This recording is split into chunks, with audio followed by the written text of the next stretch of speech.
You are watching Death Valley Television. I am Jonathan West, and it is Week 7 of the college football season as your Death Valley Technical Scavengers are number 2 in the nation at 6-0. It's not the prettiest 6-0 as of late. This team has not been as dominant as I think a lot of people expected them to be. A very close call last week against NC State, and it has led to conversations involving the quarterback. We'll talk more about that here in a bit.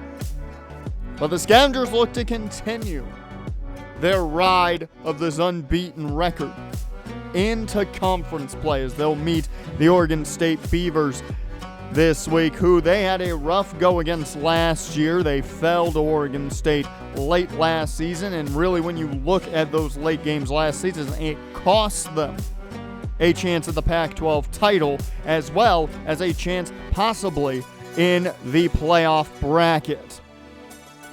Now hopefully they can do what is expected of them in conference play. DVT looked as one of the top teams in the Pac-12. They were expected to play well against Pac-12 teams. They do not face Sanford this year, so it'll be interesting to see how that goes. Let's talk, though, about the injuries for the Beavers. They will be without their starting left guard and starting center, so some big injuries on that offensive line against a very powerful defensive tackle in Xavier Miles. Could be a problem, but all the talk in Death Valley is the quarterback. And it was announced earlier this week John Bush would get the start against Oregon State. It was not stated that he would play the entire game, but John Bush will start against Oregon State, and they will take it from there. They're not going to say that he, from what I've told, Coach Booker did not say that we wouldn't see Matt Payne, but they want to get a look at John Bush. Matt Payne has not looked great this year. 7 touchdowns, 8 interceptions. It's essentially for every 1 touchdown, he's throwing 2 interceptions along with it. It has not been a good look. Now, there's no quarterback question right now for Oregon State as they'll go with their senior, David Afalava, who is a guy we've seen before. He can be a very, very solid quarterback at times, but this team is not built to dominate. They do not have heavy weapons on this team. Their biggest weapon, I think we can argue, Kevin Cadet, transferred out. They'll be relying on Sidney Nelms, their running back, to do a lot of the heavy lifting. 301 yards so far this season, only 526 last year. He's going to have to, no pun intended, carry this load entirely for this team right now. Defensively, they do have 1 or 2 pieces here, but it's a senior, Abram Robertson, the outside linebacker, who has had a pretty solid campaign for this team this year. 2 sacks so far this season, no interceptions, had 1 last year. We'll see how things go. Another outside linebacker wearing 29 that the Scavengers have to keep their eyes on. And a very familiar name at safety, Frederick Chansey. He elected to go to Oregon State over the Scavengers early in the career here for him, and it's been good for him his 4 years at Oregon State. He's been a very solid player, 2 career interceptions, 1 this year, and we will see how he fares in that secondary, as it is not the strongest thing on this team. As we head to Oregon State, and we see if the Scavengers can get the job done with number 16 under center instead. Oregon State, Death Valley Tech coming up next.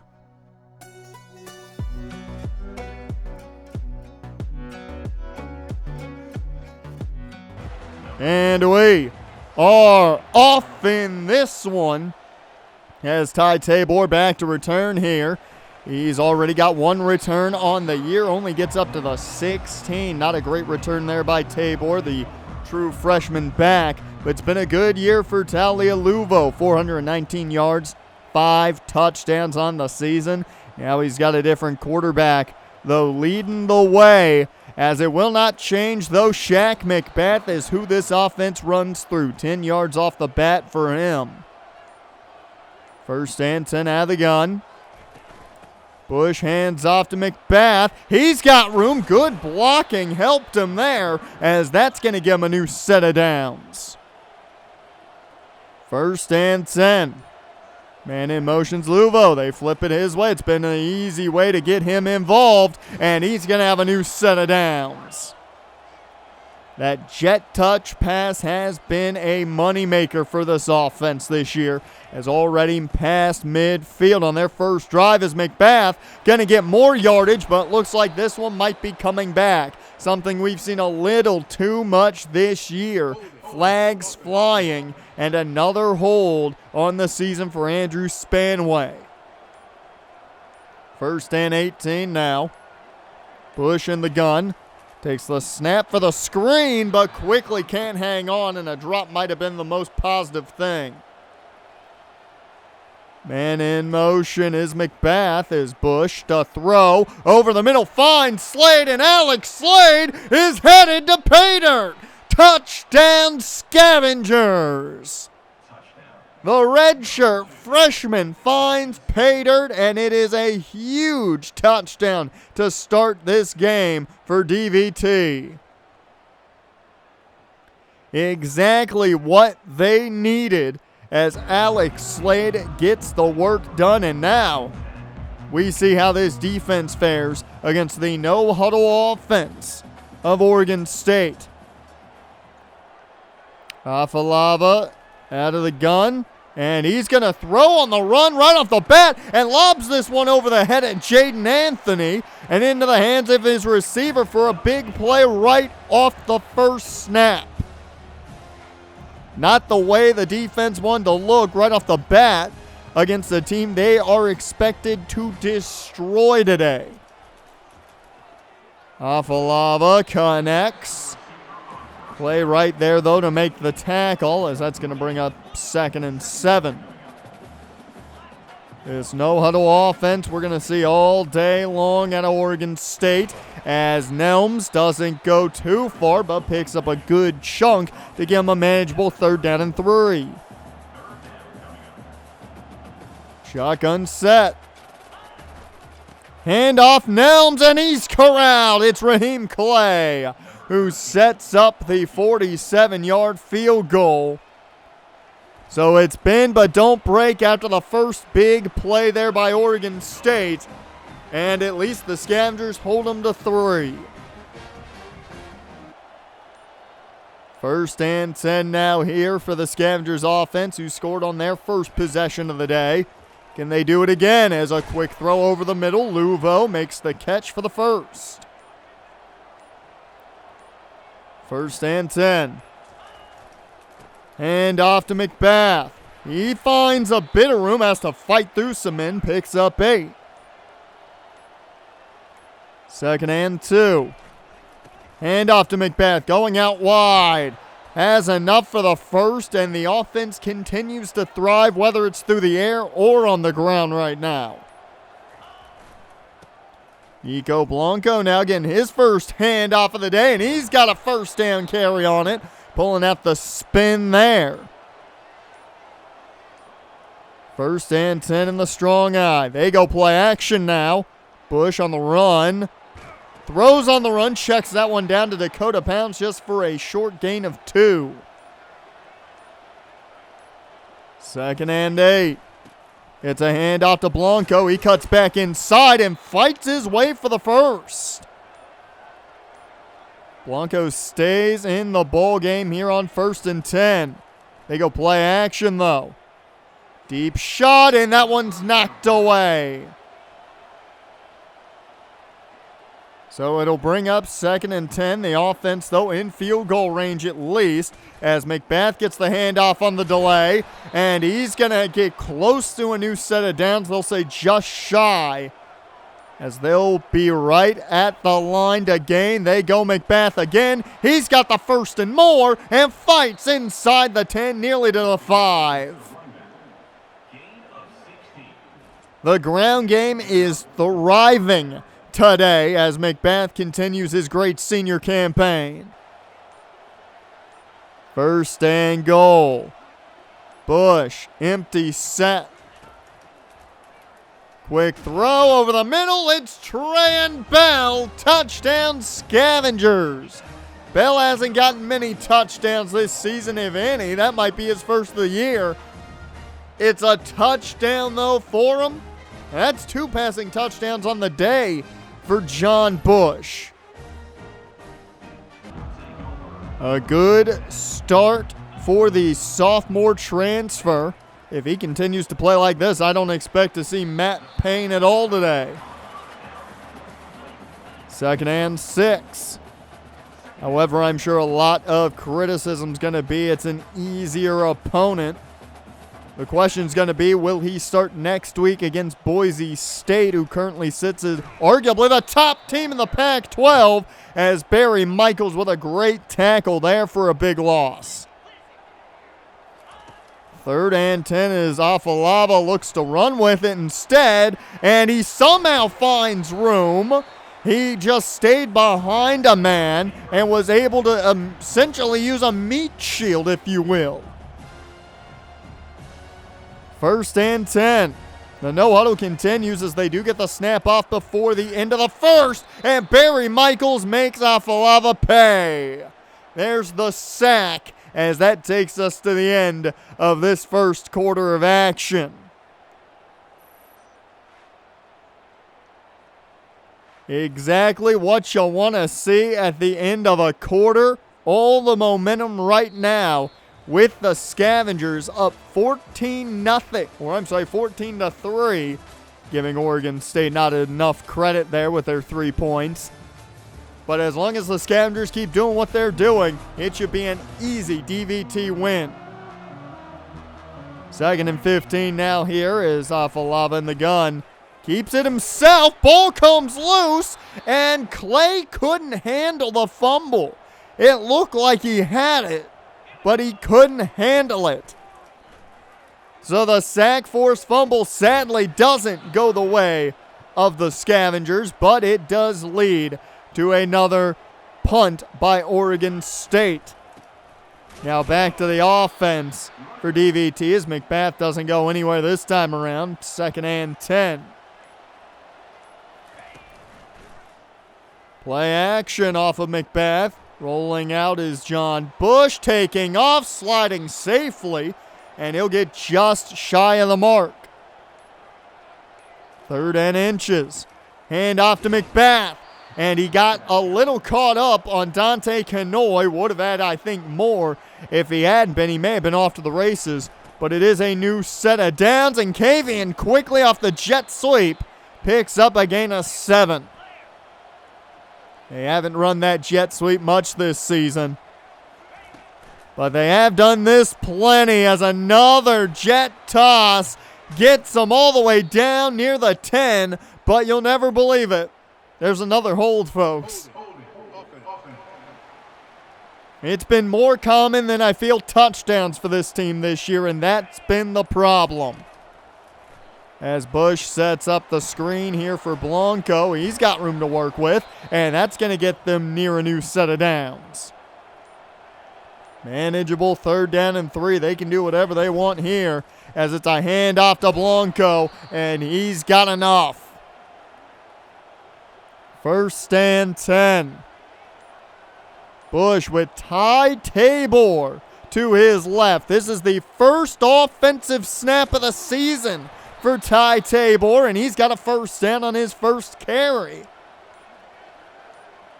So the true freshman getting some offensive snaps now that that red shirt will not be applied. Another flag flies in here, and you'll never guess, it's a hold, this one on Dante Canoy. The 3rd hold already today by this offensive line unit. Keep in mind, this is not nearly the toughest defensive line this offensive line has seen this season, as McBath right up the middle picks up 14.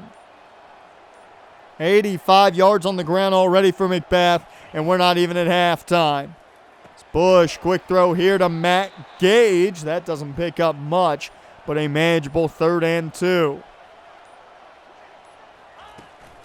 Hand off on third down goes to Blanco. He's got the first at the 5 just about.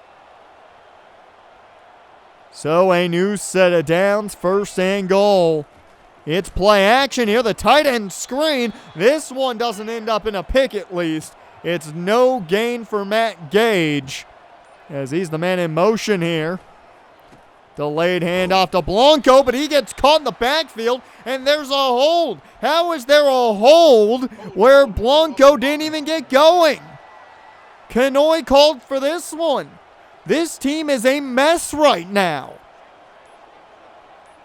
Second and goal after the hold. Bush gonna take off and run for it. He will, as he gets dragged down there, as he gets him back to the 6. Third and goal from the 6-yard line. I feel like we've been here forever. And that's Luvo, who can't hang on, incomplete. And after all that, it's off the uprights. You've got to be kidding me. A doink from George Lincoln III from chip shot range. That was a mess of a situation before halftime. We head to half 14-3, Scavengers on top. Luckily, there's some positive things to talk about in way of recruiting. BJ Crow has committed to the Scavengers verbally. They have a power back for next season, a guy they believe can be that 3-down back. They also got Raphael Butcher to commit verbally. So a big get there. They're unsure where he's going to play next season, but they like what he can do. On the negative side of things, Nick Molt commits to USC, so a big loss there at edge rusher. However, the Scavengers did go look for some new names at the end position, and they found a couple. Mitch Thomas out of St. Louis Obispo, California is one of those two names that they were able to find, and he is definitely a guy you have to keep your eyes on. Another one, Glenn Coate. Keep your eyes on that guy as well, out of Jacksonville, Florida. He's another one that they're looking to possibly bring in this year. So the second half hopefully will be a lot better for DVT than that little bit before the half. We don't need to see a doink. However, they are up on top by 2 possessions. Hopefully they keep it there in the second half of action. DVT, Oregon State, second half coming up next.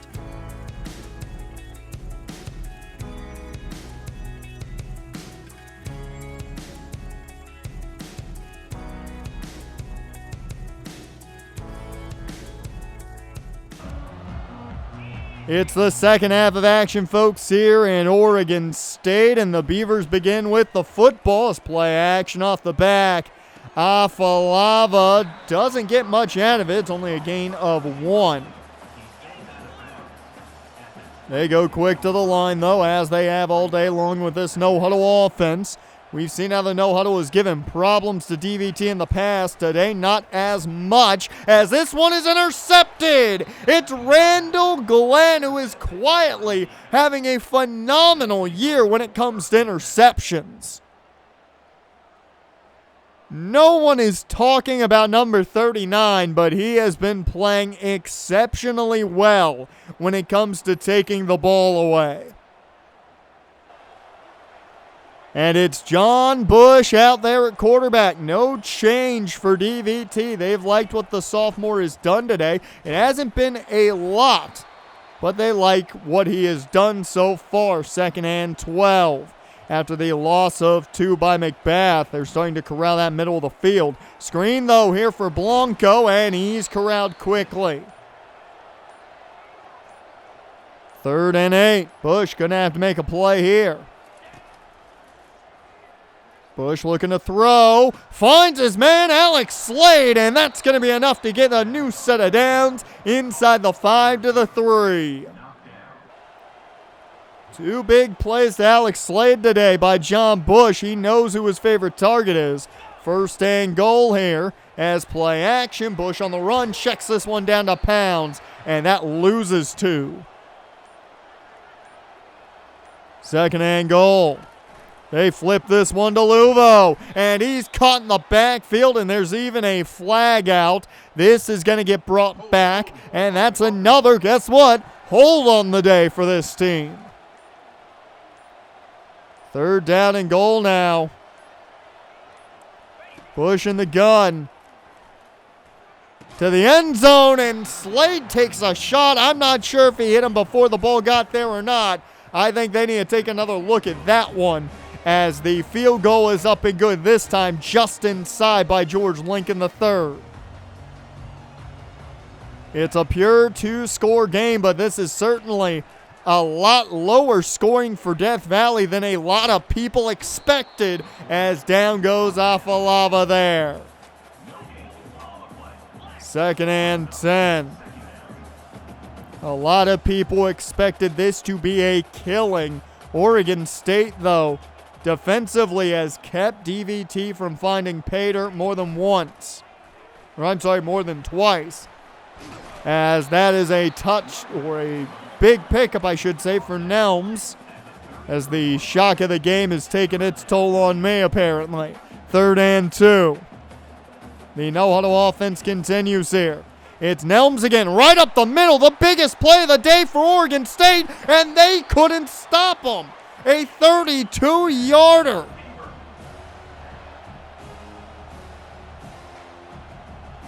A massive pickup for Sidney Nelms. As now Afalava finds his man over the middle, and they can't tackle him initially.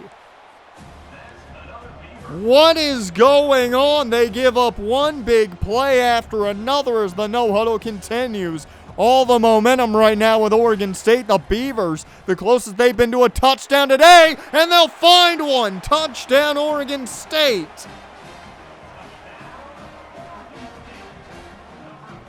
Well, the lack of scoring on DVT's side may come back to bite them, as now Oregon State brings it within 1 score thanks to Cyrus Wallace.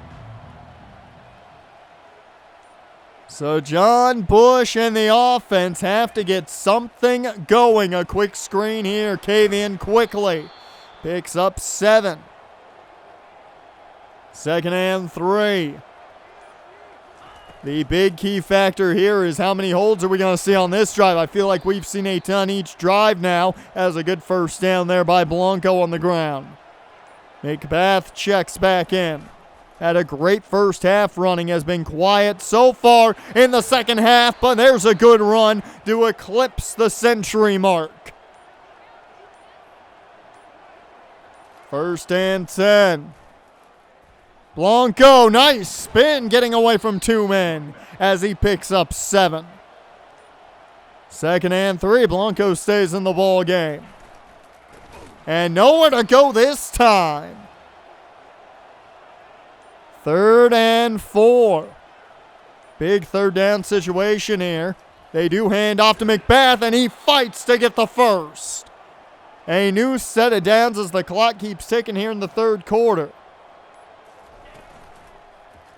Play action for Bush. Over the middle, and that one's knocked away. Luvo was not open. That was not a smart throw by John Bush one bit there. They do flip this one, though, to Luvo. He's got speed on the edge to the 5. Touchdown, Scavengers. The speed of Luvo on display, and he gets his 6th touchdown of the season. It comes the easy way, but a touchdown's a touchdown, and they make it once again a 2-possession ball game. 1st and 10 for David Aflala and this team right now for Oregon State, who is shocked DVT with the way they've played. 2nd and 9 now as the no-huddle begins again.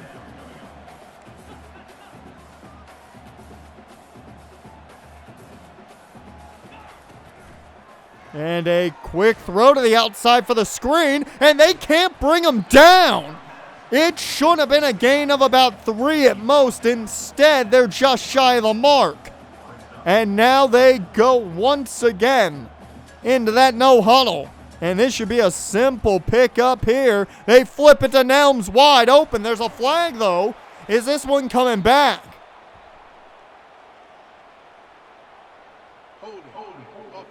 Indeed, it is finally a hold on the other side. And now DVT gets a chance to maybe get a stop here on 3rd and 4. It's play action as the pressure gets to him. And that forces the incompletion. A big stop for DVT with the way Oregon State was gathering momentum. As Alex Slade with another catch today. He's had a very good outing. And in motion there, Trey and Bell. As 2nd and 4, they hand off Blanco at the end of the quarter. And it's a good first down run to take us to the 4th and final quarter of action. 24-10. Scavengers on top in this one. Throw up those fours, folks. We got one more quarter to go. And hopefully it ends with a DVT victory. 1st and 10 here for DVT to start the 4th quarter of action. Hand off to McBeth. He's got the edge to the 30, the 20, 10, 5 there. Not going to get him in time. Touchdown Scavengers. McBeth with the rushing touchdown. And that should just about put this game out of reach unless Oregon State scores very quickly. A 3-score ball game now. Now the game has looked a little more like what people expected it to be. As the Beavers back on offense, downfield, that one knocked away. Eli Millhauser there. 2nd and 10. That one's knocked away. John Crane on that one. 3rd and 10. Can the Scavengers get a big stop? Deep shot knocked away again. It's Manu Coffey. And that right there gives great field position to John Bush and company as they start killing this clock. 2nd and 9. Bush in the gun. Hand off to Blanco. He's not going to find a ton here. It will set up 3rd down and 6. Do they go to the air here now? They will. A screen set up for Blanco. He's got a block. That's going to be 1st down and more as that gets him inside, or I'm sorry, near the red zone. 1st and 10. Hand off to Ty Tabor. It looks like McBath's day is done as they are going to rest him up for the Boise State game next week. Ty Tabor now getting more snaps as the true freshman picks up a good chunk there. 3rd down and 2. McBath checks in as it's a keeper for Bush, and he's going to have the first. 1st and 10. Hand off Blanco. He's dragged down. 2nd and 13 now. Bush takes the snap out of the gun. Looks to throw. No, run with instead. He'll slide down. Could have checked it down to Gage, but I do wonder if Gage's hands are the question for these quarterbacks now. As Bush breaks off a one would-be tackle, trying to find open room to run, cannot find it and is dragged down for the sack.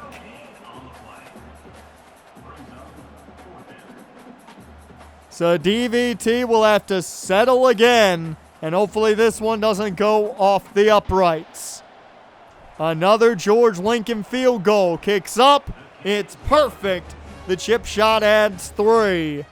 And at this point, it is well over, but the Beavers not going to quit just yet, I'm sure. Looking to throw. Afalava finds his way. And Nelms picks up 6. 2nd and 4. It's a screen for Nelms. He's got enough room for the first. Fights through John Crane there. If anything has made itself known today, it's the problem tackling this team seems to have, as Manu Coffey makes that tackle there. It has been a tough time getting guys down on first contact. We saw it last week, 2 weeks ago, against NC State, as this one knocked away Manu Coffey. But it has reared its head again a bit here against Oregon State. And that one intercepted. It's Randall Glenn. His second pick of the day.